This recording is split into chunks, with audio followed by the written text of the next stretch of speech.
vinegar vegetables in Central Florida in the summertime can feel a bit limited. Most annuals do not want to deal with the excessive heat and humidity that is characteristic of our typical Florida summer. And it is only getting hotter, folks, with climate change, but I have found 6 perennials over the years that are not only tasty and nutrient dense, but they can also take the heat. So today it's all about edible perennial greens on Peaceful Bird Gardens.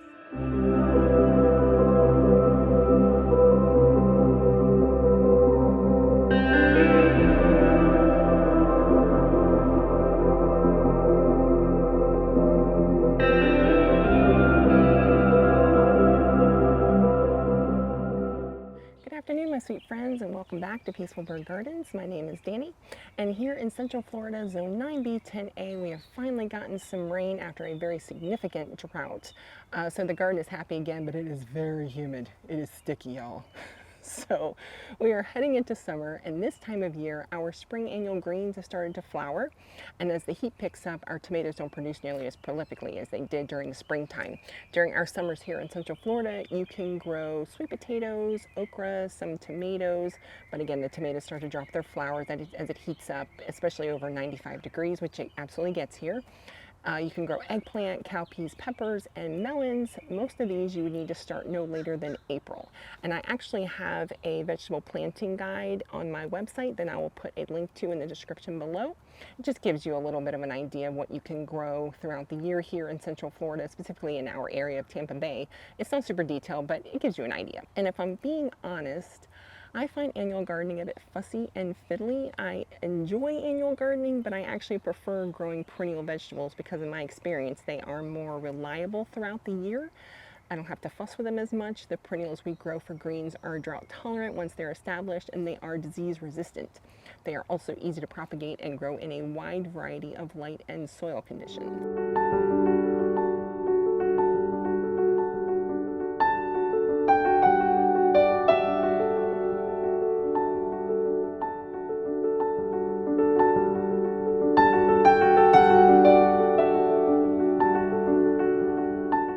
I also want to send out my love and respect for the indigenous cultures that have been using these plants for food and medicine for hundreds, if not thousands of years. The plants I speak of today are from Central and South America, Southeast Asia, and Africa. And I happen to sit on the stolen lands of the Tocobaga people, and some of the native plants that I have here in the front were used by the indigenous tribes in this area for food and medicine. And I acknowledge and I bow to their wisdom. The first one on the list, and I have a little lovely bowl of garden greens here. The first one on the list is Katuk, and it is a very, very tasty green, and I have butterflies just kind of flitting all around me. It's really beautiful this morning.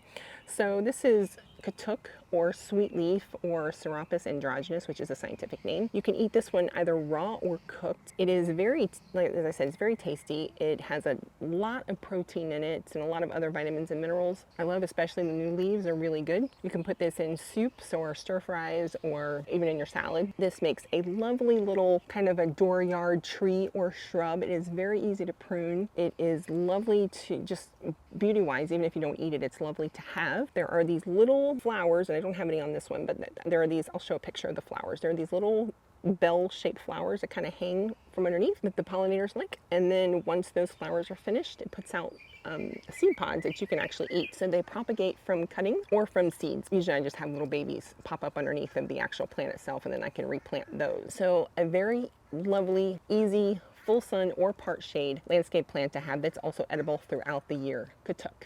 Second on the list is Chaya tree spinach, or Nidoscolus aconitiifolius, and I think I said that correctly. The Nidoscolus in the name is fitting for the variety that I have, because there are these tiny little stinging hairs underneath the underside of the leaves, so I try not to handle this without gloves on. This particular green, though, has hydrocyanic acid in the leaves, so you must cook it, boil it for a minimum of 10 to 15 minutes to kind of, that, you know, completely leaches out of the plant once you do that. I would not cook this with aluminum, though, because that can cause a toxic reaction. But this is a lovely, again, specimen dooryard type tree. It can get, oh goodness, ours in the back now are probably 8 feet tall, but you can prune them very easily. They make a lovely, just handsome, if you've ever seen Jatropha, a jatropha, that's what these kind of resemble because they're related to each other. And besides the beautiful evergreen foliage, they put out these adorable little flowers that kind of peek up above the leaves that the zebra heliconias, our zebra longwings, and other little skippers and things really love. So again, boil these leaves. Can't cook them, you can't eat them raw because of the hydrocyanuric acid in them, but they are very high in protein, very nutritious, and very attractive in the landscape.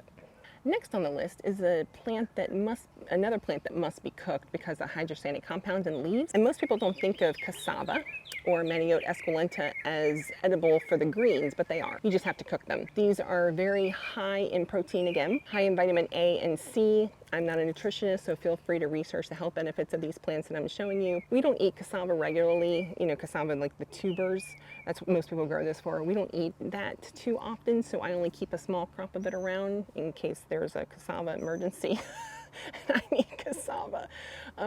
They grow prolifically here. They grow really well in partial shade, but they will get larger tubers if you grow them in full sun. So very easy to propagate by cuttings. So these are wonderful multifunctional plant for you to have in your food forest. The fourth plant on the list is called Piper lolot or Piper sarmentosum. It is a beautiful vining ground cover that doesn't mind shade. This one can get away from you though if you're not careful. So for us, if this plant begins to grow out of bounds, I will use it as a chop and drop. I just rip it out of the areas that I don't want it to grow and place it around my other plant. As I mentioned, it can handle shade, but also does really well in full sun. You can eat the leaves either raw or cooked, but these I find tastier if you cook them. As I mentioned, they are quite beautiful, very green. They actually use these in Southeast Asia to wrap foods with, but the flavor, the leaf has a bit of a bite to it. It's kind of chewy, very flavorful though. It's got like an anise kind of a licorice kind of a taste. If you've ever had Sissoo or perilla, it has a very similar taste to that. But again, it grows all throughout the summer. It's a wonderful, beautiful plant and tasty green that you can rely on throughout the year. All right, so the next one on the list is admittedly not my favorite green that we grow. I'm talking about jewels of Opar or Talinum paniculatum. The leaves are similar to purslane in my opinion, and they can be a little bit on the succulent side and a bit mucilaginous. They do have a really cute little pink flower that you can see there that the bees really love. And then those flowers produce seeds that drop in, so this will spread all over the place if you're not careful. It can be a little bit on the weedy side, which I love. I love the fact that they're weedy because I always have them. But again, I'm not a huge fan of the texture. It's a texture thing for me more than a taste because they're very mild tasting, but they're kind of crunchy and a bit gooey inside. I wouldn't eat a ton of that in a salad, but again, lovely little small shrub, easy to grow, can live throughout the summer. If you've ever had Malabar spinach or Okinawa spinach, it's not quite as bitter as that, but it's definitely similar in texture. So this is Jewels of Opar. It has so many names, but Jewels of Opar. And like I said, super easy to grow, reseed prolifically. Just again with these, same with Piper lolot, be mindful of where you put it. And lastly, but certainly not least, is my favorite perennial that we grow here, and we grow a ton of it, is Sissoo or Brazilian spinach or Alternathera sessilis. This is a ground cover that spreads to about 4 feet in our landscape. It is completely drought tolerant once it's established and can grow in shade, partial shade, or full sun. We grow a lot of this because I really like the mild taste and crunchy texture of the leaves. You can eat it raw or cooked, but it does contain oxalic acid, so if you plan to eat large quantities, you may want to cook it first. We eat this in soups and salads and stir fries, but again, I'm not a nutritionist, so do some homework first. I've never had any issue with disease on these plants whatsoever, but there's a little bee right now that is super interested. I'm sorry, sweetheart. So, where was I? That little bee just completely knocked me off track. Isn't that so cute? So caterpillars. So it's completely disease resistant. I've never had disease issues with it, but caterpillars actually like to eat it. But we grow so much of it that I actually don't mind sharing. And it is so easy to propagate. All you have to do is break off a little branch of it, maybe a little bigger than this, and stick it in some moist soil, and within a week or two you have a whole new plant. So these are the 6 greens that I wanted to highlight. There are more, like I mentioned, Okinawan spinach, Malabar spinach, longevity spinach. Now, where can you find these types of plants? Because they don't generally grow, or they don't generally carry them in your big box store or your friendly neighborhood plant nursery.